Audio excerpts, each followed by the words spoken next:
explain ko lang para dun sa mga bago kung paano kumuha ng files. Alright, ito yung mga files natin. Ito, file name. Ngayon, makikita nyo dito, naglagay ako ng bagong columns. Sa bawat file na to,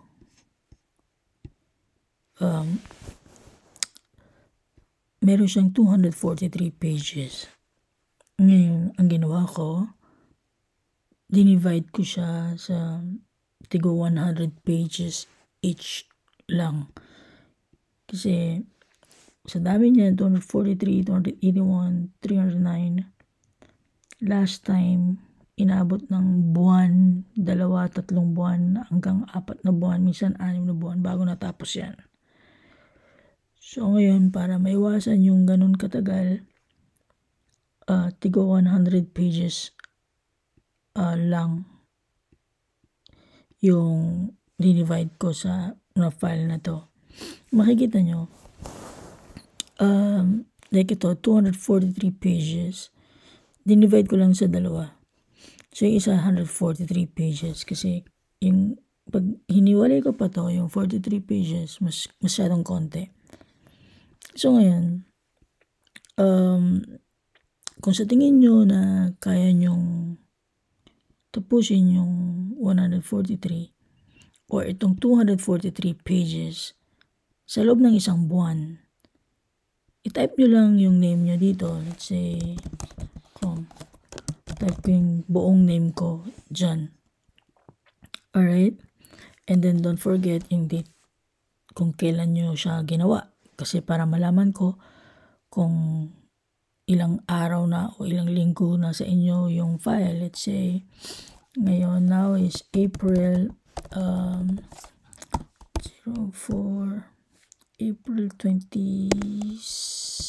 yata ngayon. Yeah, April 27, 2024. Ganyan. And then, pag natapos kayo, lagay nyo dito yung date. Isang buwan kayong natapos. Diba? Ganyan. Tapos yung total number of rows, let's say 10,000 rows.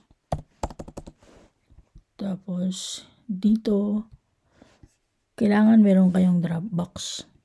Gumawa kayo ng Dropbox nyo. Doon nyo isi-save yung Dropbox nyo. Doon nyo isi-save yung completed files. And then, copy nyo yung link, dito nyo ilalagay. Nang sa ganon, pag na lagay nyo dito, doon ko siya i-download like before. Like, ganun ang ginagawa natin dati. Like ito. Ito yung last time. Alright? Dito ito-drop yung link. Dito siya dina-download. Kinukuha ko yung completed files nyo. And then, nilalagyan ko lang ng dito, status. Hindi nyo kailangan gawin yan. Ignore nyo to. Ito. So, ito, i-ignore nyo to. Huwag nyo pakikialaman. Dito lang kayo. At saka itong mga to, huwag nyo mababago. Naka-protected yung itong column na to. So, yeah, ganun lang naman. And then, yung link, ito, kunyari itong second, yung half nung file, yung link niyan, ito, kunin nyo ito. Kasi same file lang naman yan. And don't forget, wag nyong kakalimutan, pay attention kung anong page lang yung nakalaan. Kunyari, kinuha nyo to, itong page lang na itong kinuha nyo. Let's say, ito yung pangalan ko. Ito, titingnan nyo to. Okay? Baka may susobra na naman kayo dito. Tinapos nyo yung buong file. Meron ng ibang gumagawa nito. For example, ginagawa ni Ana. Tapos tinuloy-tuloy nyo yan hanggang dito. Hindi ko kayo babayaran doon. Sayang ang pagod nyo. Okay? Kaya pay attention dito sa kung anong files, ano lang yung nakalaan sa inyo, anong pages lang yung dapat nyong gawin. So, yun lang naman. Ngayon, doon sa mga mabibilis at talagang kinakarir to, like yung pagta-type. Kung sa tingin nyo kaya nyong tapusin yung mga ganyang kalalaking yan, pero masyadong matagal yan, sa loob ng isang buwan, lagay nyo pangalan nyo buo. O kaya, kuha na lang kayo dito sa bandang baba. Konti lang tong pages na to. Hindi ko na siya dinivide. 154, yan. Lagay nyo na yung name nyo dito. Diyan. Hindi ko na yan. Wala kayong kahati dyan.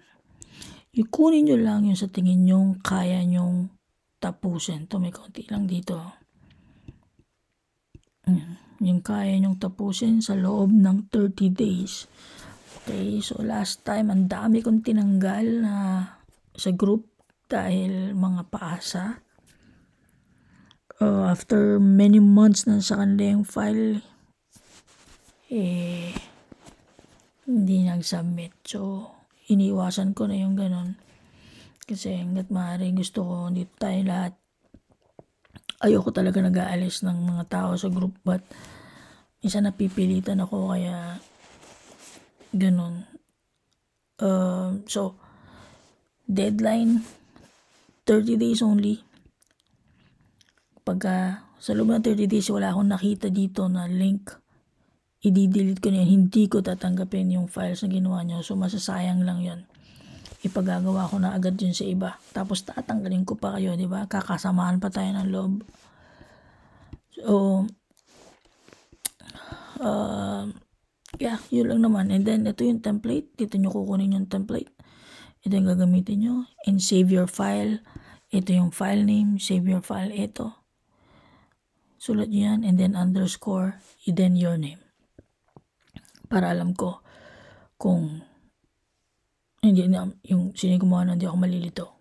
Kapag ka pinagtagpi-tagpi ko yung mga chinap-chap kong files. Alright, yun lang naman, napakadali lang. Ay, pag may questions kayo, ask sa group, please. Okay, thank you.